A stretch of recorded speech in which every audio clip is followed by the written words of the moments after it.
ওং পরমাত্মনে নমঃ। শুনছেন শ্রীমদ্ ভাগবত পাঠ, দ্বাদশ স্কন্ধ, প্রথম অধ্যায়। নারায়ণং নমস্কৃত্য নরস্নৈব নরোত্তমং দেবীং সরস্বতীং চৈব ততো যময়োদিরয়েৎ। নারায়ণে নমস্করি নরি নমোত্তমে, ভক্তিভরে বন্দি নরে নমি বিশ্বরমে। সরস্বতী দেবী পায় জানাই প্রণতি, নমি কৃষ্ণ দ্বৈপায়ন বেদব্যাসপতি। সর্বজনে বন্দি জয় করি উচ্চারণ, বন্দিলাম হৈমসুতে বিঘ্ন বিনাশন। প্রথম অধ্যায়। ভবিষ্যৎ রাজবংশ বর্ণন। সুখদেবে সম্বোধিয়া জিজ্ঞাসে রাজন, কলিযুগে মহারাজ হবে কতজন? কেমন ধর্মের মান তখনও থাকিবে, হরির চরণ সবে কেমন পুজিবে? কলিযুগে মহাকাল ঋষি মুখে শুনি, কিরূপে উদ্ধার হবে যত সাধু মুনি। শুনিয়া কহেন সুখ সুনহ রাজন, কলিযুগ সমাচার কহিব এখন। বৃহদ্দত রাজবংশে শেষ রাজা হয়, অতি অহংকারী সেই নাম পুরঞ্জয়। শুনক নামেতে মন্ত্রী ছিল যে তাহার, পুরঞ্জয় সেই জন করিয়া সংহার। নিজ পুত্রে শুভক্ষণে দিল সিংহাসন, প্রদ্যত হইল রাজা তাহার নন্দন। প্রদ্যত বংশেতে হবে পুরপুত্র একজন, হইবে তাহার নাম শ্রী নন্দীবর্ধন। কিছুকাল এই ধরা করিবে শাসন, শিশুনাগ নাম হবে তাহার নন্দন।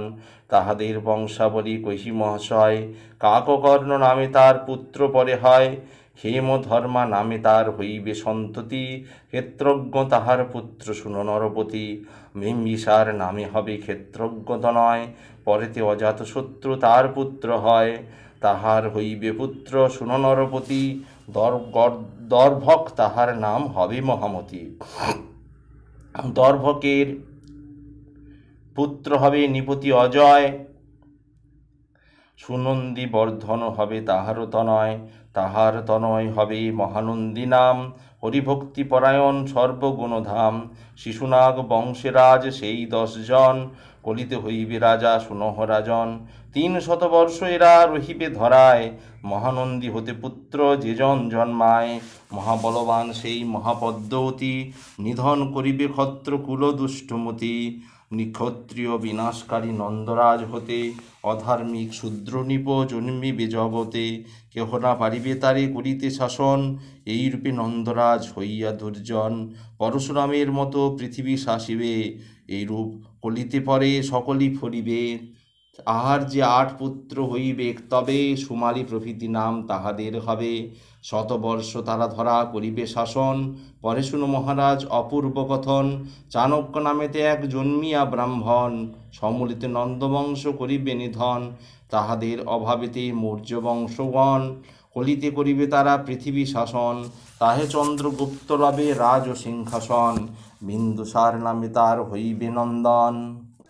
অশোকবর্ধন হবে তাহার তনয়, সুযশা তাহার পুত্র শুনো মহাশয়। সঙ্গত নামিতে তা হবে সুযশানন্দন, তার পুত্র কালী শুক জানিবে রাজন। শুক শর্মা তার পুত্র বলবান অতি, শতধন্যা নামে হবে তাহারও সন্ততি। মহারাজ বৃহদ্দত তনয় তাহার, তার পুত্র দশরথ হবে গুণাধার। ওই শুনো তোমারে হে কুরুকুলপতি, মৌর্য বংশ জন্মে এই 10 মহাপতি। সপ্তত্রিংশ বর্ষ পৃথিবী শাসিবে, তদন্তর পুষ্পমিত্র নিপতি হইবে। পুষ্পমিত্র পুত্র সেই অগ্নিমিত্র নাম, সুজ্যেষ্ঠ তাহার পুত্র অতি গুণধাম। তাহার তনয় 3 জানিবে নিশ্চয়, বসুমিত্র ভদ্রক ও পুলিন্দ তনয়।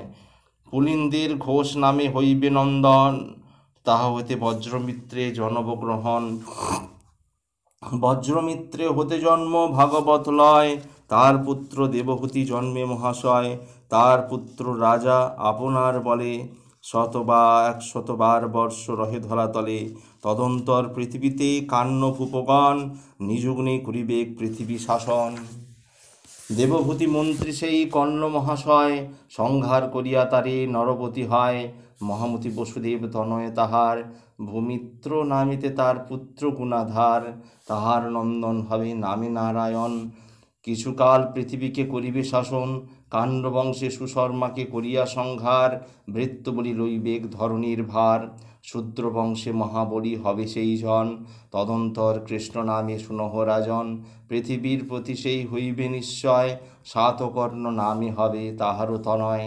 তার পুত্র পৌর্ণমাস করিহি অতঃপর, তাহারও তনয় হবে নাম লম্বোদর। তাহতে শিবিলক পৃথিবীর পতি, তার পুত্র মেঘস্বাতি হবে মহামতি। দৃঢ়মান নামে হবে তাহার নন্দন, মহাবল হবে তার পুত্র তিনজন। এইরূপে কত রাজা কলিতে হইবে, এই ধরা একেবারে অধর্মে পড়িবে। মিথ্যাবাদী অধার্মিক হইবে কৃপণ, ধরণীতে দাতা নাহি রবে একজন। কলিযুগে রাজা হবে মহাক্রোধী তারা, শিশু নারীর শিশু দ্বিজ গাভী বধে সংকাহারা। পরদার অভিলাষী হবে সর্বক্ষণ, অনায়াসে হরিবেক অপরের ধন। সর্বক্ষণ হর্ষ মদে হইবে উন্মাদ, সকলেই মহালোভে পাইবে বিষাদ। অল্পমাত্র বল সবে হইবে নিশ্চয়, অল্প আয়ু হবে সবে কহি মহোদয়। ক্রিয়াকার্যমতি সবে আর না রহিবে, রজ আর তমগুণে আচ্ছন্ন হইবে। শ্রেত্ররূপী শ্লেচ্ছ সবে করিবে শাসন, প্রজাগণে তারা সবে করিবে পীড়ন। তাহাদের অধীনে যত জনপথ রবে, তেদের চরিত্র সম প্রজাদের হবে। পীড়িত হইয়া যত প্রজা সর্বজন, কিছুকাল পরে সবে হইবে নিধন। কলিতে রূপ হবে শুনো মহাশয়, ভাগবত কথা হয় অতি মধুময়। রুদ্ধ চিত্তে এক মনে যে করে পঠন, অন্তিমেতে বৈকুণ্ঠেতে সে করে গমন। সুবোধ রচিত গীত পড় ভক্তজন, হরিপ্রেমে মুক্ত হয়ে সপ প্রাণ মন। ইতি ভবিষ্যৎ রাজবংশ বর্ণন। বড়ই অধর্মী হবে সবে হইবে, বড়ই দ্বিতীয় অধ্যায় কলিধর্ম বা অধর্ম সঞ্চার কথন। সুখদেব কহে পরে শুনো মহাপতি, কলিকালে হবে সেই পৃথিবীর গতি। কলিকাল বলবান হইবে যখন, সত্য আদি ধর্ম সব হইবে নিধন। কলিতে হইবে ধন মানবের সার, আর সব গুণ আদি যতেক আচার। সকলই ধনের যশ হইবে নিশ্চয়, আর শুনু মহামতি কহি সমুদয়। বড়ই অধর্মী সবে হইবে যখন, দাম্পত্য প্রণয়ে রুচি না হবে কখনো। ক্রয় বিক্রয়েতে সব প্রবঞ্চনা হবে, স্ত্রী পুরুষের অতিশ্রেষ্ঠ জানিবে তা সবে। মহাপাপ কলিকালে হবে মহাশয়, ব্রাহ্মণের কথা এবে জানিবে নিশ্চয়। যোগ্য সূত্র চিহ্ন মাত্র রইবে কেবল, কহিলাম সার কথা তোমার সকল। সভাস্থলে বহু কথা কবে সেই জন, পণ্ডিত বলিয়া তারে করিবে গণন। ধনহীন যেই জন কলিতে হইবে, অসাধু বলিয়া তারে সকলে কহিবে। দাম্ভিক হইবে আর যে বা অহংকারী, সাধু বলি করিতেছে উচ্চ নামধারী। দূরস্থিত জলাশয় জানিবেক যত, মহাতীর্থ নামে খ্যাত হইবে সতত। বাচালতা প্রকাশিত হবে যার মুখে, সত্যবাদী হবে সেই থাকিবেক মুখে মুখে। আর শুনো মহারাজ যশেরও কারণ, কলিতে করিবে লোক ধর্ম আচরণ। এই রূপে পৃথিবীতে অনর্থ সম্ভবে, দুষ্ট প্রজাগণ সব পরিপূর্ণ হবে। নিশ্চয় তখন তুমি জানিবে অন্তরে, ব্রাহ্মণ ক্ষত্রিয় শূদ্র বৈশ্যের ভিতরে। সেই জন বলবান জানিবে নিশ্চয়, ধরণীর রাজা সেই হবে সে সময়। কলিকালে যত সব নরপতিগণ, লুব্ধক নির্দয় চ্যুত হবে সর্বক্ষণ। দস্যু কার্যে সকলেতে উন্মত্ত হইবে, প্রজার উপরে বহু পীড়ন করিবে। ধন দ্বারা তাহাদের পরিবে হরণ, প্রজা সব পলাইবে পর্বত কারণ। ফল পুষ্প শাকমূল তাহারা খাইবে, অনাবৃষ্টি হেতু রাজ্য দুর্ভিক্ষ হইবে। তাহাতে পীড়িত প্রজা ত্যাজিবে জীবন, রিপুবশে পরস্পরে করিবে চিন্তন। ক্ষুধা তৃষ্ণা ব্যতীতে যে পীড়িবে সতত, অল্প আয়ু হবে তবে জীবগণ যত। কলিতে দেহি দেহ সদা ক্ষীণ হবে, মানবের মধ্যে যাহা কহি শুনো তবে। যতেক আশ্রমবাসী কহি মহাশয়, বেদমার্গ নষ্ট তার হবে সমুদয়। দস্যুর সদৃশ্য হবে যত নরবর, ধর্ম উপদেশ দিবে যতেক পামর। মানবগণেরও যথা হবে আচরণ, কহি শুনো নরপতি সেই বিবরণ। চৌর্য হিংসা মিথ্যা এই অনেক প্রকার কলিতে হইবে হেন মানব আচার। সর্ববর্ণে হবে সবে শূদ্রেরও সমান, ধেনু ছাগ সম সবে হইবে প্রমাণ। আশ্রম হইবে সব গৃহের মতন, স্নেহশূন্য হবে সব মাতৃপিতৃগণ।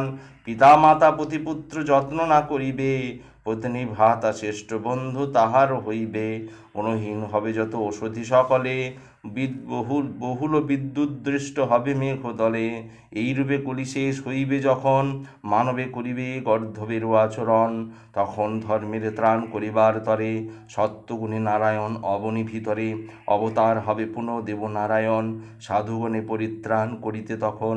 ব্রাহ্মণের শিরোমণি বিষ্ণু যশা নাম, সম্ভল নামেতে তার মনোহর গ্রাম। কল্কিরূপে অবতার হবে দয়াময়, অষ্টৈশ্বর্য গুণান্বিত জানিবে নিশ্চয়। দেবদত্ত অষ্টি যিনি করিয়ারোহণ, সকল ধরণী সুখে করিবে ভ্রমণ। অপ্রমিত বলশালী কান্তি মনোহর, দুষ্টেরও দমন তাহে হবে নিরন্তর। রাজচিহ্নধারী যত দস্যুর হেরিবে, খড়গাঘাতে তাহাদের বিনাশ করিবে। অবনীতে কল্কি যবে হবে অবতার, তখন জগতে হবে সত্যের সঞ্চার। সে কালে মানব যত জন্ম লভিবে, সত্য অবলম্বী তারা নিশ্চয় জানিবে। চন্দ্র সূর্য বৃহস্পতি মিলিবে যখন, সেই কালে সত্যযুগ হবে আরম্ভর। শুনিলে আমার মুখে ওহে নরপতি, চন্দ্র সূর্য বংশজাত রাজা মহামতি হইয়াছে তবে আর উপস্থিত আছে। এই মতো কহিলাম আছি তো আমি তব কাছে, তোমারও জনম হতে মন্দ অভিষেক। কহিলাম একে একে ঘটনা প্রত্যেক, সপ্তর্ষিগণের মধ্যে উভয় সময়। প্রথমেতে দুই ঋষি তাহা দৃশ্য হয়, সেই দুই ঋষি মধ্যে শুনো বিবরণ। ঈশিতে আকাশ মধ্যে নক্ষত্র যেমন, সমসূত্রে অবস্থিতি দর্শন হয়। ঋষিগণ তাহাদের সহযুক্ত হয়, 100 বর্ষ তাহে করে অবস্থান। সার কথা কহি শুনো ওহে মতিমান, এখন জানিবে সেই সব ঋষিগণ। মহার আশ্রয়ে তারা রবে সর্বজন, তোমার সময় এই নিশ্চয় জানিবে। মহাশ্রয়ী ঋষিগণ সে কালে যাইবে, সেই কালে বিষ্ণুমায়া স্বর্গেতে গমন। প্রবেশ করিবে কলি ধরায় তখন, যাহার প্রভাবে লোক পাপে মগ্ন হয়। সর্বদা আনন্দমনে বিহার করয়, যতদিন পৃথিবীতে ছিল দয়াময়। পৃথিবীতে ছিল তার শ্রীচরণদয়, কলির প্রভাব নাহি যতদিনই ছিল। এক্ষণেতে কলিয়া আসি ধরাগর ছিল, যতদিন সপ্তর্ষিরা মঘাতে রহিবে। ততদিন পৃথিবীতে কলি প্রবেশিবে। মহাচারী পূর্ব সারা গেলে ঋষিগণ, মহানন্দাবধি কলি হবে পবিত্র দখন। শ্রীকৃষ্ণ স্বধামে যবে গমন করিল, সেই দিন কলিয়াসি ধরণী স্পর্শিল। অপূর্ব কথন পরে শুনো নরবর, অতীব হইলে দিব্য সহস্র বৎসর। তাহার চতুর্থ ভাগ সত্য পুনর্বার, ধরণী আসিয়া শেষে করে অধিকার। তখন মানব মন হইবে নির্মল, এ জগতে আত্মময় জানিবে সকল। এইরূপে যুগে যুগে এই ধরাতলে, মানবের বংশগণ্য করয়ে সকলে। যে প্রকার মানবের বংশের গণন, সেই মতো ব্রাহ্মণাদি শূদ্রক্ষত্রগণ। তাহাদের সংখ্যা কত গণন হইবে, মহাত্মাগণের নাম জ্ঞাপক জানিবে। তাহাদের কীর্তিমাত্র রহিবে সংসারে, কহিলাম সার কথা এই তোমারে। শান্তনুর ভ্রাতা যেই দেবাদ্বি সুমতি, ইক্ষ্বাকুকুলের মরুশ্রেষ্ঠ নরপতি। যোগ বলে মহাবলী হয়ে দুইজন, কলাপনগরে বাস করিবে তখন। কৃষ্ণ অনুমতি তারা লইয়া আবার, করিবেন পূর্বমত ধর্মের বিস্তার। সত্য ত্রেতা দাপর ও কলির সময়ে, ক্রম অনুযায়ী এই প্রাণী সমুদয়ে। ধর্ম প্রবর্তিত হবে শুনহ রাজন, তাহাদের আমি নাম কহিনু এখন। আর নরপতি যত সম্প্রদায়, মোহিত হইবে সবে কলির মায়ায়। পরেতে সকলে তারা হইবে নিধন, ধরণী ছাড়িয়া সবে করিবে গমন। রাজা নামে খ্যাত তারা জগতে বস্তুত, অন্তে কৃমি বিষ্ঠা সম হবে বশীভূত। এই দেহতরে আর প্রাণী হিংসা করে, অবশেষে জন আর নরক ভিতরে। কিছুকে তাহারা হেন কর্মের হয় রত, এইরূপে করি ধর্ম কহিয়ার কত। ধর্ম না বুঝিতে পারি কলিপুত্রগণ, আহাদের আশা হয় এই সর্বক্ষণ। মহাপূর্ব পুরুষেরা ছিল তথায়, আমি এসেছি দেই ধরা ভোগাশায়। এইরূপ মায়াবদ্ধ যত নিপগণ, অন্ন জলময় দেহে করয়ে চিন্তন। শুনো কহি নরমণি কাহিনী আমার, বলে নরপতি ধরা করে অধিকার। এই সভ্যবতীর শুনবিবরণ, কালী অতিবৃত্তে মাত্র ইহারও লিখন। কলির বৃত্তিতে যত দোষেরও সঞ্চার, সুবোধ রচিল গীতে করিয়া বিচার। ইতি কলিধর্ম বা অধর্ম সঞ্চার কথা।